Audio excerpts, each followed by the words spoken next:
কক্সবাজার শহর থেকে ৩৮ কিলোমিটার দূরে রামু উপজেলার রাজারকুল বনাঞ্চলে ২০১৩ সালে ৬৫ একরের জায়গা জুড়ে গড়ে তোলা হয় দক্ষিণ চট্টগ্রামের প্রথম বোটানিক্যাল গার্ডেন, যা এখন পড়ে আছে পরিত্যক্ত অবস্থায়। এত সুন্দর সুন্দর গাছ, এত দামি গাছ সেখানে ছিল, সেগুলির এখন অত্যন্ত জরাজীর্ণ অবস্থা। এগুলি এখন আর চোখে দেখা যায় না। সেখানে আমি আবারও বলছি, সেখানে সেই সৌন্দর্যও নেই, সেখানে যাবার মতো পরিবেশও নেই। জানা যায় জলবায়ু তহবিলে প্রায় ৪ কোটি টাকায় কেনা হয় এই বনাঞ্চল।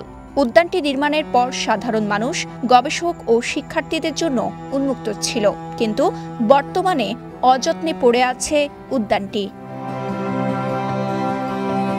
শত শত প্রজাতির গাছে ঘেরা বোটানিক্যাল গার্ডেন থাকলেও নেই উদ্যানের সুসজ্জিত রূপ। মূল্যবান কাঠ কেটে স্তূপ করে রাখা দর্শনার্থীদের বসার ঘর, কাঠের সাঁকো, হ্রদ, কটেজ, বাংলো সবই এখন জরাজীর্ণ ও ব্যবহারের অযোগ্য। শুরুর দিকে দর্শনার্থীদের পদচারণায় মুখর থাকলেও কয়েক বছর ধরে উদ্যানটি পড়ে আছে সম্পূর্ণ পরিত্যক্ত। অবহেলা, অযত্নে চারপাশ জঙ্গলে পরিণত হয়েছে। উজাড় হচ্ছে গর্জন, বৈলাম, সোনালু সহ নানা প্রজাতির দুর্লভ গাছ।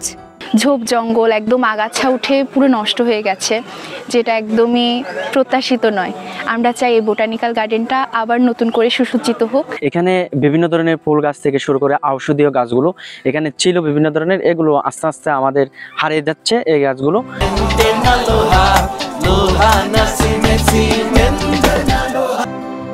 দিন দুপুরেই উদ্যানটিতে লুটপাট ও চুরির ঘটনা ঘটে বলে অভিযোগ করেন বাংলাদেশ পরিবেশ আন্দোলনের সভাপতি মোহাম্মদ আলম।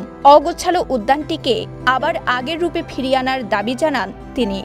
এখানে একটি প্রত্যেকটা জায়গার স্থাপনার প্রতিটি জিনিস এখন একটা চুরি হয়ে যাচ্ছে, এটা ধ্বংস হয়ে যাচ্ছে, নষ্ট হয়ে যাচ্ছে, এটাকে একটা লুটপাট হয়ে যাচ্ছে। এখন এই যে বন বিভাগ এইটাকে পরিত্যক্ত অবস্থায় ফেলে রাখার মানে কি?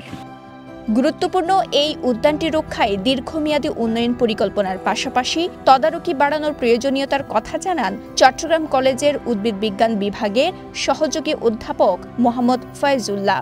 এক সময় যে প্রাণ চঞ্চল পদমকর ছিল মানুষের, সেটা কেন একটা আস্থা করে পরিণত হবে? আমরা জানি না, আমরা আমাদের এক একটা ওষুধ ভান্ডারকে, এক একটা অমূল্য সম্পদকে আমরা হারাচ্ছি, সেটা আমরা টের পাচ্ছি না। তারা আমার মনে হয় এটা একটা দীর্ঘমেয়াদী উন্নয়ন পরিকল্পনা যেমন দরকার একটা পরিকল্পিত ব্যবস্থাপনা। বিষয়টি নিয়ে বন বিভাগের কর্মকর্তার কাছে জানতে চাইলে তিনি উদ্যানের অব্যবস্থাপনার বিষয়টি স্বীকার করেন। তবে বোটানিক্যাল গার্ডেনটিকে নতুন করে সাজাতে নতুন প্রকল্প গ্রহণ করা হয়েছে বলে জানান তিনি।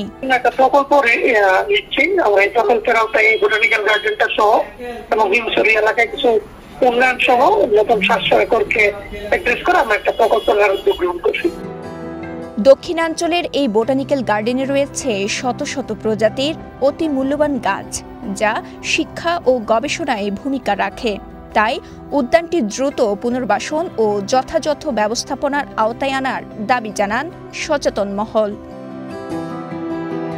কক্সবাজারের রামু উপজেলা থেকে শওকত ইসলামের পাঠানো তথ্যচিত্রে সাফা মারওয়া, কালের কণ্ঠ, চট্টগ্রাম।